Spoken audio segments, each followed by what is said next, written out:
오늘은 여호수아 강의 9번째 시간으로 전쟁 전 길갈에서 행한 일, 이런 제목으로 말씀을 나누도록 하겠습니다. 전쟁 전 길갈에서 행한 일. 지난 주일 우리는 하나님의 기념비였던 길갈에 세운 12돌에 대한 말씀을 나누었습니다. 기념비라고 하는 것은 하나님께서 성도들에게 허락하신 회복 장치입니다. 신앙을 잃어버리고 낙심될 때 그 기념비 회복장치로 돌아가면 우리의 신앙을 다시금 회복할 수 있다. 그리고 이 기념비는 이스라엘 백성들에게 하나님의 일하심을 기억하게 합니다. 요단강을 건너게 하셨던 하나님의 기적의 역사. 그리고 이 기념비는 우리 후손들에게 부모 세대가 남길 수 있는 교훈, 그리고 신앙의 유산이 되기도 합니다. 그리고 기념비를 볼 때마다 우리는 이걸 기억합니다. 하나님은 믿음의 사람을 사용하신다라고 하는 것이고, 끝으로 이 기념비를 볼 때마다 다시 시작할 수 있는 용기, 다시 시작할 수 있는 희망을 갖게 합니다. 그런 의미에서 우리 이 안에 예배마다, 그리고 모일 때마다 이런 기념비가 세워지고 우리 성도님들에게 다시금 신앙의 길을 시작하는 은혜가 있기를 주님의 이름으로 축원합니다. 요단강을 마른 땅처럼 건넜습니다. 그리고 요단강 중앙에 있던 12개의 돌을 가져다가 하나님의 기념비까지 만들었습니다. 이제 남은 것은 가나안 전쟁, 즉 여리고 이 성을 정복하여 전쟁을 시작하는 것입니다. 그런데 이 전쟁 전에 하나님께서 여호수아에게 뜬금없는 또 다른 명령, 즉 다시 말해서 다른 모습의 전쟁 준비를 시키십니다. 그런데 이 모습이 인간적으로는 전혀 납득할 수 없는 일이었다라고 하는 거죠. 성도 여러분, 하나님의 생각과 인간의 생각은 언제나 다릅니다. 우리가 생각하는 것만큼 하나님은 일하시는 것이 아니라 하늘의 능력으로 언제나 일하십니다. 하나님께서 인간적으로 납득할 수 없는 명령을 전쟁 전에 명하셨다는 것은 이 가나안 전쟁의 성격이 하나님의 전쟁, 즉 성전, 홀리 워라고 하는 것을 우리로 하여금 확인시켜 줍니다. 그러면 하나님께서 요단강을 건너고 길갈에 기념비를 세운 다음에 여리고의 전쟁을 하기 전에 이스라엘 백성들에게 길갈에서 명한 일은 무엇일까요? 이것은 오늘 저와 여러분들이 중요한 어떤 프로젝트나 일을 앞두고 하나님께서 우리에게 요구하는 것과 같은 맥락이라고 믿습니다. 오늘 그 두 가지를 여러분에게 소개합니다. 첫째로 할례를 행하라는 것입니다. 한번 따라 볼까요? 할례를 행하라. 오늘 성경 2절 3절을 같이 한번 읽겠습니다. 시작.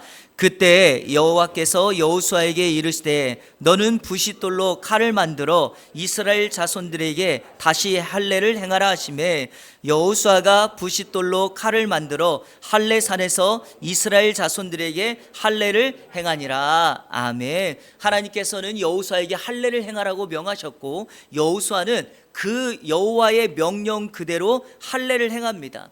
전쟁을 코앞에 둔 상황에서 할례를 행한다는 것은 정말 무모한 일, 무책임한 일입니다. 여러분, 지금이 이 시간이 여리고라고 하는 성을 무너뜨릴 최적기라는 것 아십니까? 2절에서 그때라고 말씀이 시작하죠. 이 그때가 언제입니까?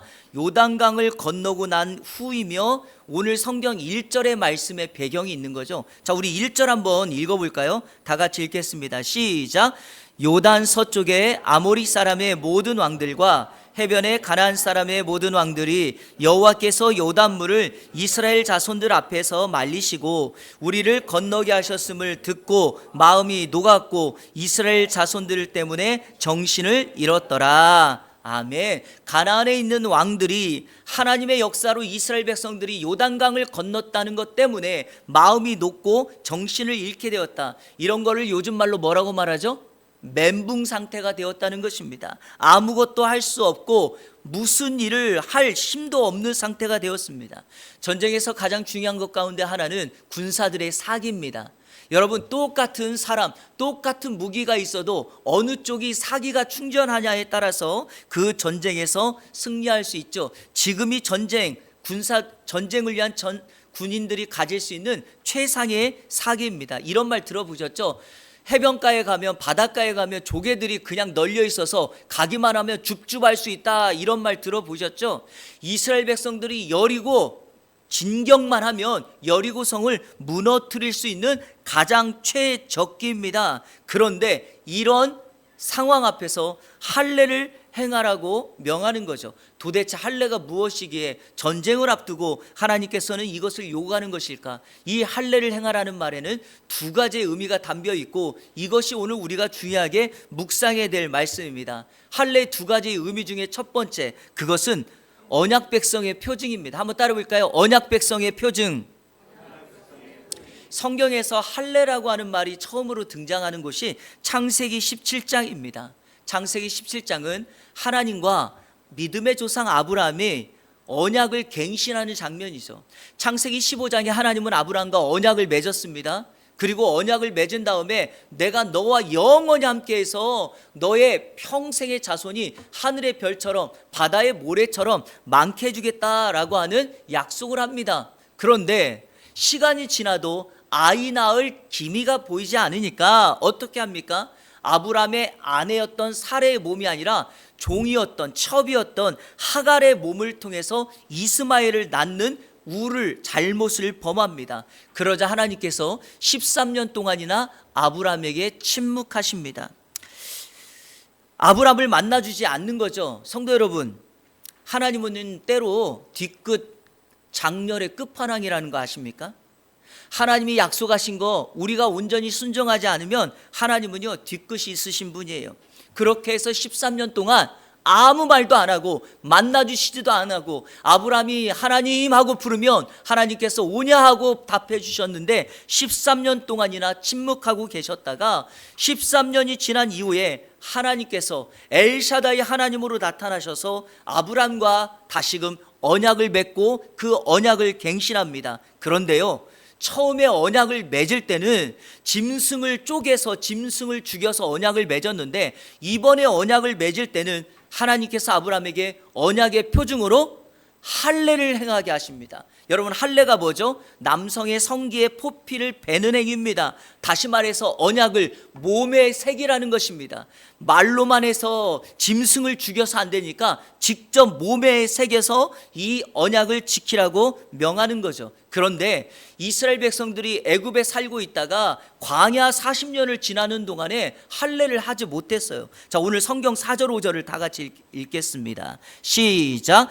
여호수아가 할례를 시행한 까닭은 이것이니 애굽에서 나온 모든 백성 중 남자 곧 모든 군사는 애굽에서 나온 후 광야길에서 죽었는데 그 나온 백성은 다 할례를 받았으나 다만 애굽에서 나온 후 광야길에서 난 자는 할례를 받지 못하였습니다. 아멘.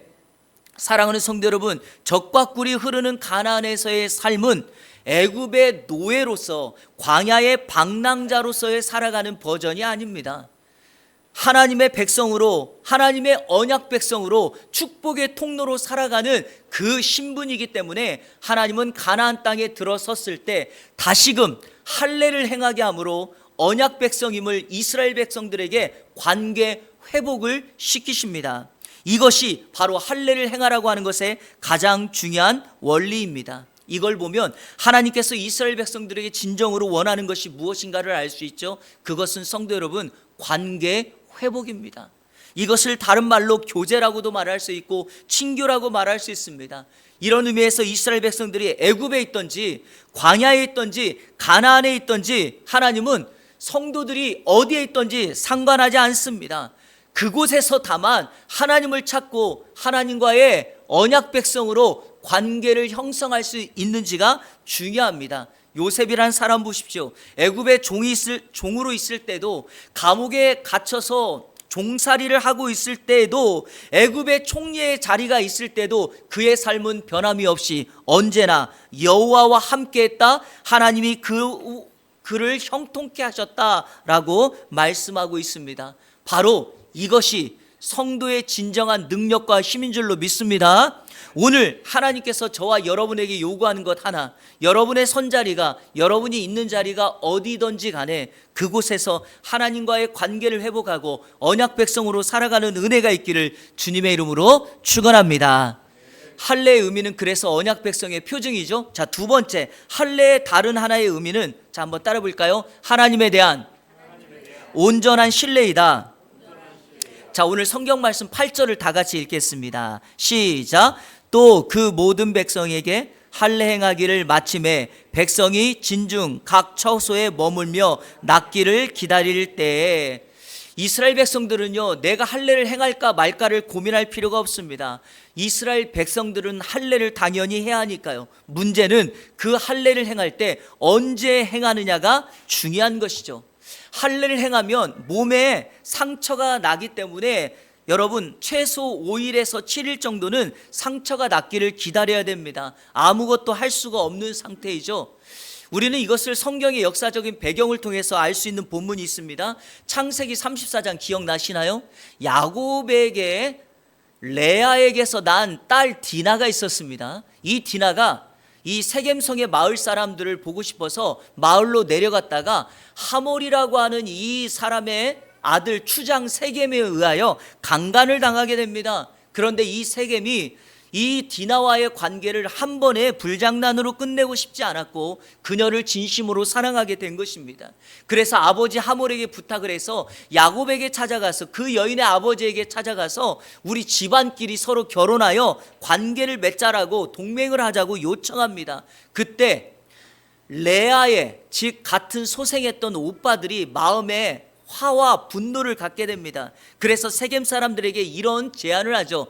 만약 너희들이 할례를 행한다면 우리가 너의 조건을 받아들이겠다라고 말을 합니다. 그래서 세겜 사람들이, 모든 남자들이 할례를 행하게 됩니다. 자, 그리고 난 이유를 한번 볼까요? 창세기 34장 25절 우리 같이 한번 읽어보겠습니다. 시작. 제3일에 아직 그들이 아파할 때에 야곱의 두 아들 몰래 그 성읍을 기습하여 그 모든 남자를 죽이고, 완전히 씨를 말려버린 것입니다. 왜? 할례를 행하면 남성들이 움직일 수 없고 상처 때문에 아파하는 그 고통의 시간을 이용해서 할례라는 것을 통하여 자신의 원한을 보복하는 일을 행하고 맙니다. 그런데 지금 이 순간 길갈이라고 하는 장소에서 하나님께서 여호수아에게 여리고와의 전쟁을 앞두고 여리고를 지척에 둔 이 상황에서 할례를 행하라고 하니, 이것은 전쟁을 앞둔 사람들에게 완전한 무장해제, 자살 행위가 됩니다. 혹여라도 여리고 사람들에게 이 할례를 행한 것이 소문이라도 난다면 여리고 사람들이 당장 칼을 들고 와서 이스라엘 백성들을 공격하면 세겜 사람들처럼 칼 한 번 뽑아보지 못하고 그 자리에서 완전히 죽음을 당하게 될 처지가 되었습니다. 자, 이런 상황에서 할례를 행하라고 하는 것은 이스라엘 백성들에게 지금 무엇을 요구하는 걸까요? 상황이 어떻든지 간에 온전히 누구만을 신뢰하라? 하나님만을 신뢰하라. 이것을 명령하는 것입니다. 이스라엘 백성들 입장에서는 어떤 상황에서도 하나님 그분만을 향하여 믿음을 가진다면 하나님의 역사, 하나님의 일하심이 이루어질 것이다. 이것을 명하고 있습니다. 성도 여러분, 이런 면에서 신앙은 무모함이 아니라 믿음입니다. 제가 무모함이라고 하는 단어를 사전에서 찾아보니까 앞뒤를 깊이 헤아려 생각하는 분별이나 지혜가 없는 것, 이게 무모함이에요. 그런데 믿음은 달라요. 믿음은 믿음의 대상이신 하나님께서 지혜와 지식의 근본이기에 어떻게 합니까? 그분만을 신뢰하면 우리에게 생기는 분별력과 지혜를 가지고 하나님께 영광을 돌리고 우리의 환경을 헤쳐나갈 수 있다라고 하는 사실입니다. 제가 여러분에게 분명하게 드릴 수 있는 말씀은 이것입니다. 여러분의 인생의 요단강을 만나고 여리고성을 만나는 인생의 장애가 생긴다면 그때 그 문제를 해결할 수 있는 가장 좋은 방법은 하나님을 온전히 신뢰하는 믿음을 갖는 것밖에 없습니다. 바로 그것이 가장 온전한 방법인 줄로 믿습니다. 이것과 관련된 이미지 하나를 여러분에게 소개하고 저의 개인적인 이야기를 하나 소개하도록 하겠습니다. 여러분, 할례를 이스라엘 백성들이 행하고 낫기를 기다리고 있었다 그랬죠? 8절에. 그러면 낫기를 기다릴 때는 여러분 어떻게 하고 있습니까? 어떤 자세로 있는 겁니까? 누워 있죠. 여러분, 성경에서 누워 있다는 말은 죽음을 상징하는 것입니다. 이스라엘 백성들이 하나님을 온전히 신뢰하고 그들이 할례를 행하여 누워 있다? 이것은 하나님 앞에 자기 자신을, 자신의 자아를 죽이는 행위입니다. 그래서 성경은 이 할례를 세례와 연결해서 설명하고 있죠. 세례가 뭡니까? 죄와 죽었다가 예수 그리스도의 생명으로 살아나는 것. 물에 잠기면서 나는 죽었고 물에서 나옴으로 나는 살았다라고 고백하는 것이죠. 진정 성도의 삶은 어디에 있나요? 예수 그리스도의 구원이 나의 구원이 되려면 어떻게 될까요? 내 자아, 내 옛사람은 죽이고 온전히 새 사람, 우리 주님의 부활의 능력을 믿고 나가는 것, 이것이 진정한 능력인 줄로 믿습니다. 그래서 하나님은 사람들을 사용하시고 사람들을 들어 쓰실 때 언제나 그들을 꺾고 그들을 죽이는, 영적 자아를 깨는 그 사건을 만들어낸다는 사실입니다.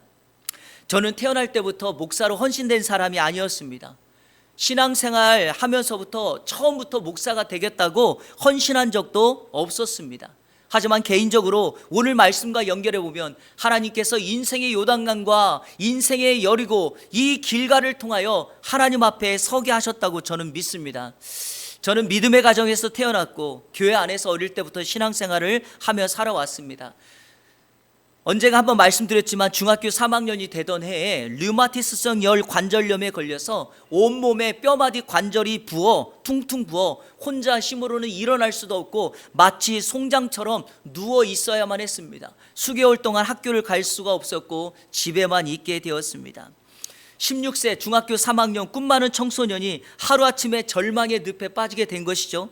바로 광야를 살게 되었고 요단 앞을 서게 된 것입니다. 근데 저는요, 이거를 이렇게 해석해요. 하나님께서 저를 눕히셨다고 생각해요. 저의 나아가는 인생길의 자아를 깨어 하나님 앞에 영적으로 나를 죽이는 사건이었다라고 생각합니다. 개인적으로 제가 큰 죄를 지었거나 신앙생활에 나태했던 적이 없었습니다. 도리어 이때 정말 청소년 때 신앙생활을 열심히 했습니다. 전에도 한번 말씀드렸지만 토요일마다 교회 가서 학생부가 모여서 기도회를 2시간, 3시간을 뜨겁게 했고 은사를 체험했고 이때 얼마나 신앙생활을 열심히 했는지 우리 학생회가 100명이 되는 그런 열매, 전도의 열매도 체험하게 되었습니다.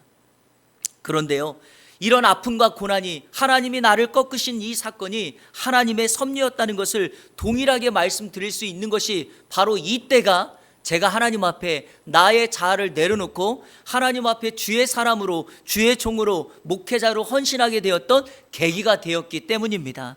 여러분, 광야의 생활이 아무리 힘들고 어려울지라도 광야를 건너갈 수 있습니다. 요단이라고 하는 장애물이 우리 앞에 놓여 있지만 그 하나님의 섭리를 알게 된다면 그 요단강도 건너갈 수 있게 됩니다. 여리고 앞에서 길갈 앞에 섰을 때 전쟁을 앞두고 하나님께서 할례를 행한다면 우리가 그렇게 믿음으로 그 하나님을 따라갈 수 있을 것입니다. 왜 그럴까요? 하나님은 그 사람, 그 민족, 그 가정, 그 인생을 쓰기를 원하시기 때문이죠. 그러니까 이 시기에 저는 개인적으로 저의 자아를 내려놓고 하나님 앞에 온전히 드려서 저가 이 중학교 3학년 때 이렇게 어려운 시절을 보내고 있을 때 지금은 천국 가셨지만 저희 할머니께서 옆에서 꼭 하셨던 그 이야기, 욥의 스토리를 이야기하면서 하나님께서 너를 정금처럼 순금처럼 사용하시려고 지금 연단하고 있는 훈련의 때라고 하는 그 말씀을 해주셨고, 욥기 23절 말씀 기억나시나요? 그러나 내가 가는 길을 그가 아시나니 그가 나를 단련하신 후에는 내가 순금같이 되어 나오리라. 이 말씀을 확신으로 붙잡고 살아갑니다. 제가 목사가 되고 사역을 하면서 주변에 있는 사람들이 저희 부부에게 가끔씩 질문하면서 물어보는 것이 있어요. 목사님, 지금 이렇게 사역 열심히 하고 있는데 교회 사임하는 거 괜찮습니까?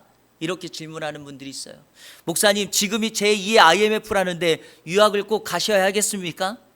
목사님, 학위도 받았고 안정적인 미국에서의 사역도 하고 있는데 아이들도 청소년인데 한국으로 돌아가는 것 괜찮으시겠어요? 목사님, 교회를 개척하는 것 괜찮습니까? 사람들이 종종 묻습니다.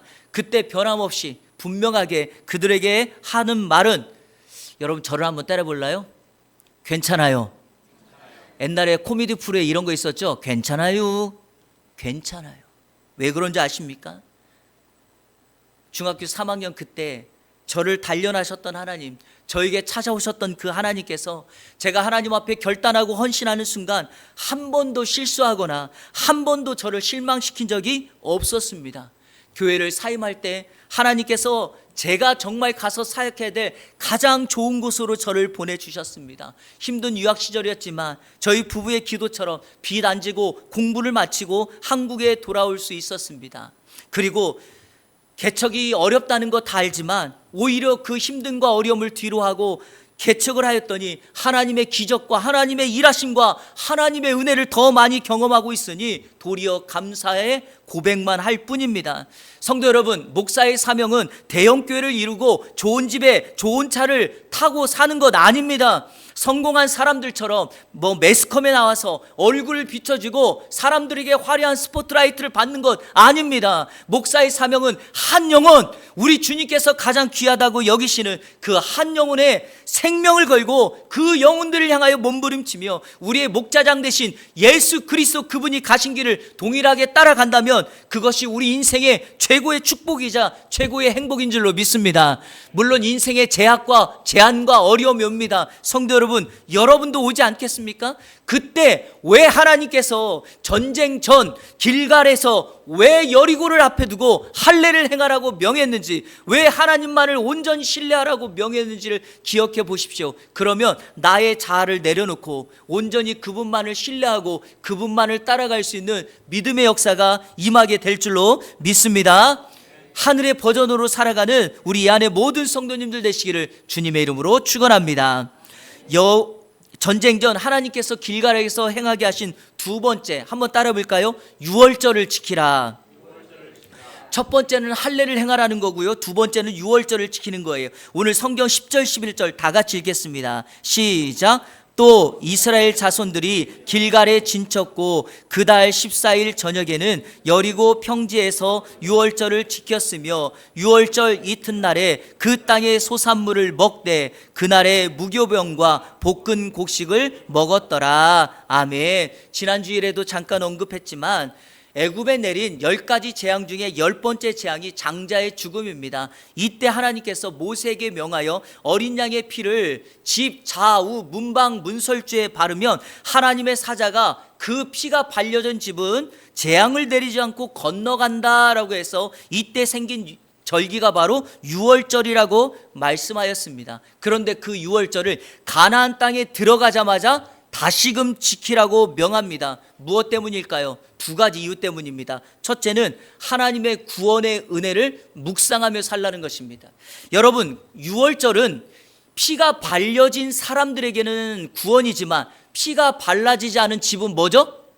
죽음입니다. 그러니까 하나님의 은혜, 하나님의 역사로만 내가 살아간다는 이 절기가 바로 유월절이죠.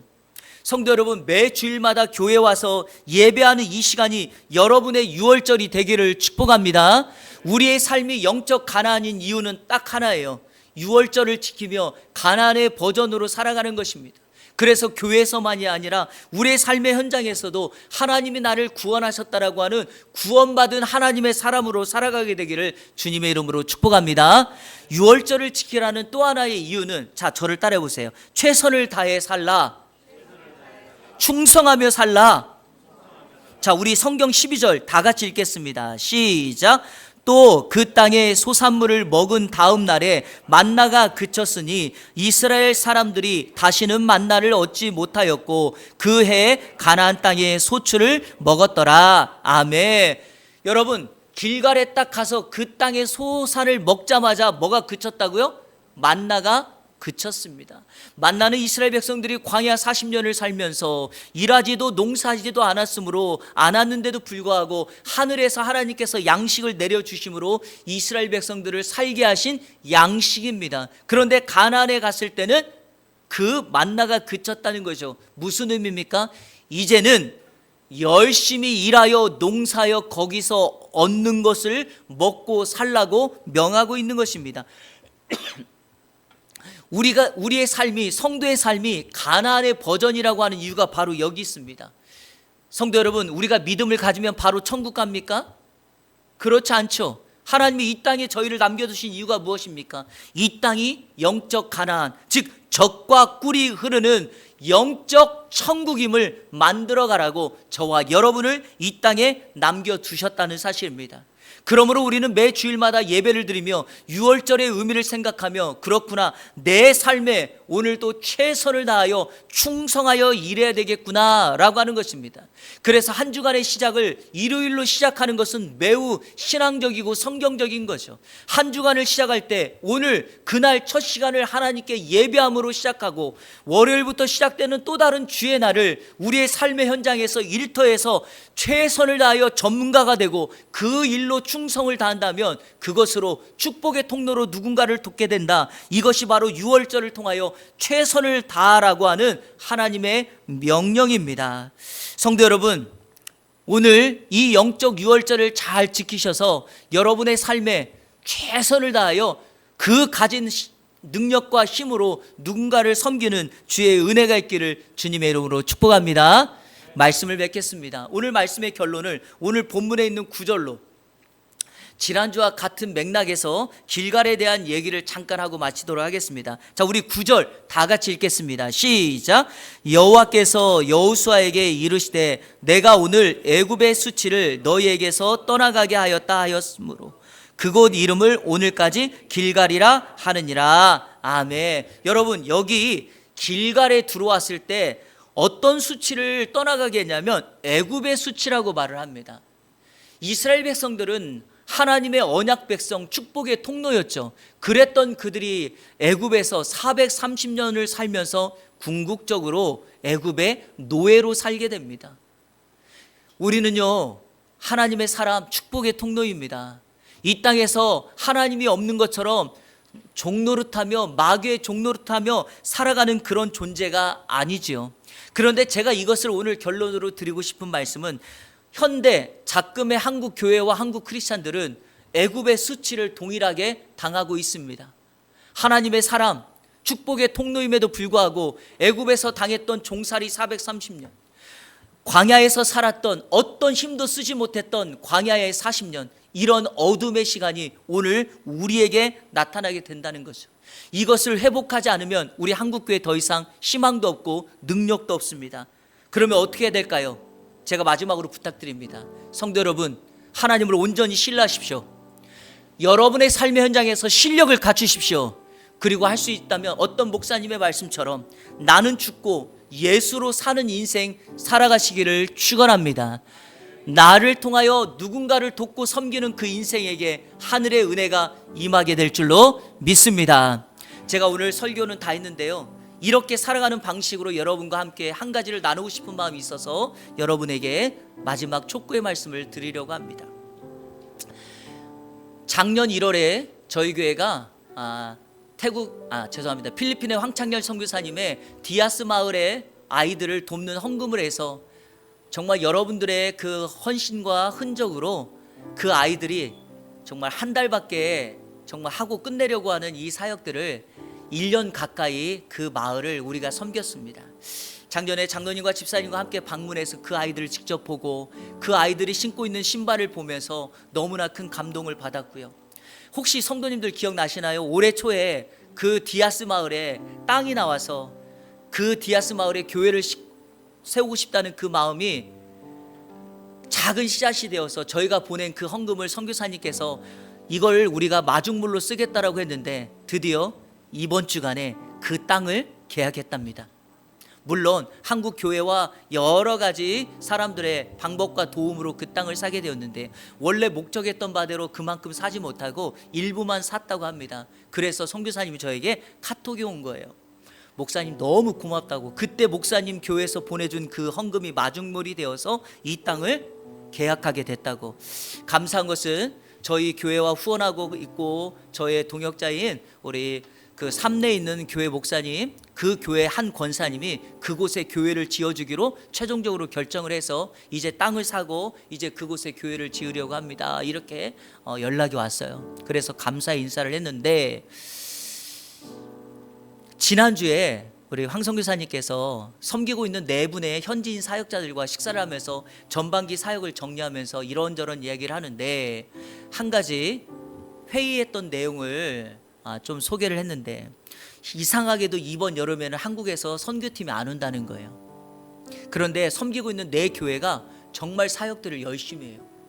그런데 성경학교를 6월 마지막 주나 7월 첫째 주에 하는데 이번에 성경학교를 하기가 어렵다고 현지인 사역자들이 황성규 사님한테 다 이야기를 하는 거예요. 어떻게 합니까? 그래서 황성규 사님이 고민하다가 기도하는데 어떻게 할까 하다가 이렇게 얘기를 했다는 거예요. 자기 사비를 들여서 각 교회 25만 원씩을 주겠다고 했대요. 제가 어제 연락을 했어요.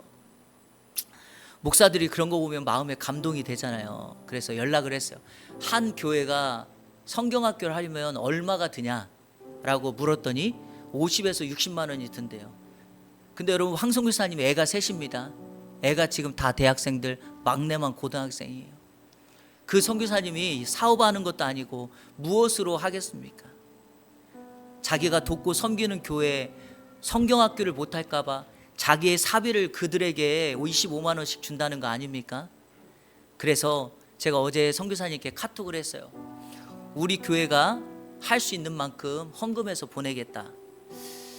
제가 그냥 이렇게 얘기했어요. 할 수 있는 만큼 헌금해서 보내겠다. 그러니까 한 교회가 됐든 두 교회가 됐든 성경학교를 이한교회 이름으로 하시고 다시 한번 이한교회를 위해서 축복해 주시고 이한교회와 동역함을 감사하게 생각하라고 이렇게 제가 말씀을 드렸어요. 여러분, 우리가 하나님의 영광을 위하여 살아가는 우리 가진 실력을 가지고 이웃을 사랑하는 법칙 다른 거 아닙니다. 우리가 가지고 있는 것, 내가 가지고 있는 능력들, 이런 것들을 흘려보내는 축복의 통로로 살아간다면 언약 백성으로 최고 잘 사는 것 아니겠습니까? 그래서 우리 성도님들께 한 가지 부탁드리고 싶은 것은 6월 마지막 주까지 3번에 걸쳐서 우리 성도님들이 필리핀 성경학교 헌금이라고 여러분들이 감사헌금 봉투에 좀 하셔서 언제 날을 정해서 하지는 않겠습니다. 세 주에 걸쳐서 여러분들이 헌금을 해주시면 셋째 주일이 지난 다음에 이한교회가 모여진 모든 헌금을 그대로 우리 필리핀에 보내서 그곳에 그 아이들이 성경학교를 통해서 잃어버린 한 영혼들을 찾고 구하는 일에 최선을 다하라고 그렇게 하고자 합니다. 성도님들, 이거는 여러분들에게 영적으로 부담 주거나 그런 것은 아니지만 우리가 할 수 있는 만큼 좀 해서 우리 필리핀 선교지에 다시 한번 우리 이한교회의 사랑과 그리고 우리 이한교회가 오늘 장로님 또 이렇게 기도해 주신 것처럼 필리핀 선교지에 하나님의 나라를 확장하는 그 일에 우리 교회가 동참하기를 소원합니다. 여러분 같이 동참해 주시고 다음 주부터 우리 6월 마지막 주까지 3주에 걸쳐서 한번 열심히 마음을 모아보도록 하겠습니다. 우리 시간에 다 같이 결단의 찬양 드리도록 하겠습니다. 당신은 영광의 왕, 당신은 평강의 왕, 당신은 하늘과 땅의 주, 당신은 정의 아들, 천사가 무릎 꿇고 예배하고 찬송하네. 영원한 생명 말씀, 당신은 예수 그리스도. 여러분, 영원한 왕이 되신 예수 그리스도, 그분 앞에 나가면 슬픔이 바뀌어 기쁨이 되고 우리의 절망이 바뀌어 찬송이 될 줄로 믿습니다. 그 하나님을 동일하게 찬양하도록 하겠습니다. 같이 고백합니다.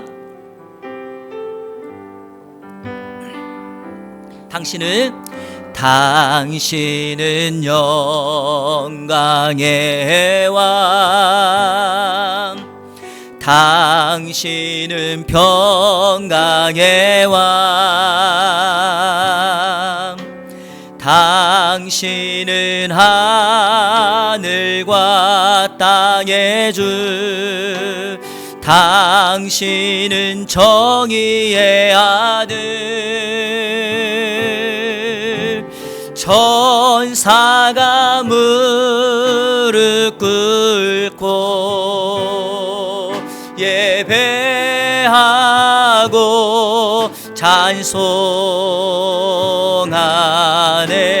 영원한 생명 말씀, 당신은 예수 그리스도 주. 아멘. 호산나 다윗의, 호산나 다윗의 자손께,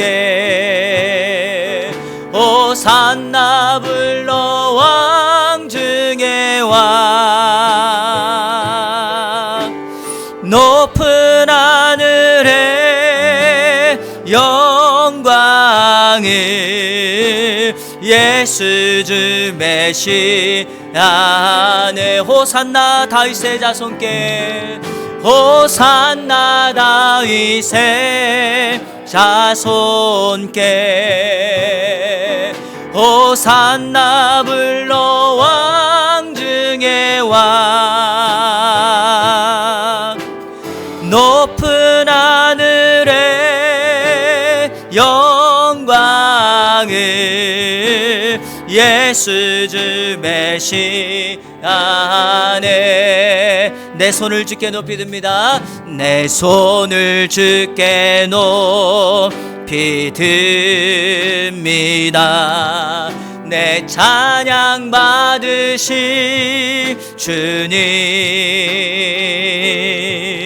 내 마음을 주께 활짝 엽니다. 내 찬양 받으실 주님. 아멘. 슬픔 대신 일하금, 슬픔 대신 일하금, 제 대신 화관을, 제 대신 화관을, 근심 대신 찬송을, 찬송의 옷을 주셨네. 찬송의 옷을 주셨네. 다시 한번. 슬픔 대신 희락음, 슬픔 대신 희락음, 제 대신 화관을, 근심 대신 찬송을, 근심 대신 찬송을, 찬송의 옷을 주셨네. 찬송의 옷을 주셨네. 아멘.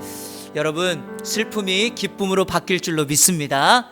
절망과 근심이 찬송으로 고백될 줄로 믿습니다. 성도는 이렇게 사는 것입니다. 성도는 언약 백성으로 축복의 통로로 살아가는 것입니다.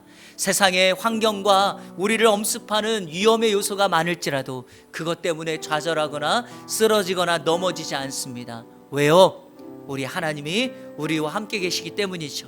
우리 시간에 다 같이 한번 기도할 때, 하나님, 전쟁 앞에서, 위험 앞에서, 고난 앞에서 하나님의 말씀대로 영적 할례를 행하며 하나님만을 온전히 신뢰하며 매 주일마다 이 영적 유월절을 지키며 살아가게 하옵소서. 그리고 내가 그렇게 살아가겠사오니 하나님 우리에게 역사하시고 하나님의 일하심을 보여주시고, 오늘 우리 이한교회와 사랑하는 우리 성도들의 가정과 그리고 사랑하는 우리의 자녀 손들을 위해 하늘의 능력이 임하게 하여 주옵소서. 다 같이 합심하여 기도합니다. 좋으신 아버지 하나님 감사합니다. 거룩한 주일 하나님께 예배하며 하나님의 말씀으로 나아갑니다. 인생의 가장 중요하다고 하는 그 전쟁 앞에서 하나님께서 할례를 행함으로 언약 백성의 표징을 갖게 하여 주시고 하나님만을 온전히 회복하라고 하는 것처럼, 우리가 어느 장소 어느 곳에 있든지 어떤 환경에 있든지 하나님만을 신뢰하고 하나님의 백성으로 축복의 통로로 살아갈 수 있도록 인도하여 주옵소서. 삶의 현장에서 영적 유월절을 지키며 최선을 다하며 하나님 앞에 나아가는 복된 인생이 될 수 있도록 인도하여 주옵소서. 하나님이여, 하나님이여, 사랑하는 성도들 어느 곳에 처해 있든지 그 하나님의 은혜를 경험하며 하나님을 만날 수 있도록 도와주시고, 이번 한 주간도 슬픔이 기쁨으로 바뀌며 근심과 낙심이 찬송으로 바뀌며 기도함으로 나아가는 복된 인생이 될 수 있도록 인도하여 주시옵소서. 주님 함께 하시고 감사의 고백이 넘쳐날 수 있도록 인도하여 주시옵소서. 좋으신 아버지 하나님 감사합니다. 하나님의 말씀으로 우리의 삶을 결단하며 주님 앞에 나아갑니다. 이번 한 주간도 언약 백성으로 축복의 통로로 살아가게 하여 주옵소서. 구원의 은혜에 감사하며 특별히 우리의 삶의 현장에서 최선을 다하여 하나님께 영광 돌리며 살아가는 하나님의 사람 되게 하여 주옵소서. 예수 그리스도의 이름으로 기도하옵나이다. 아멘.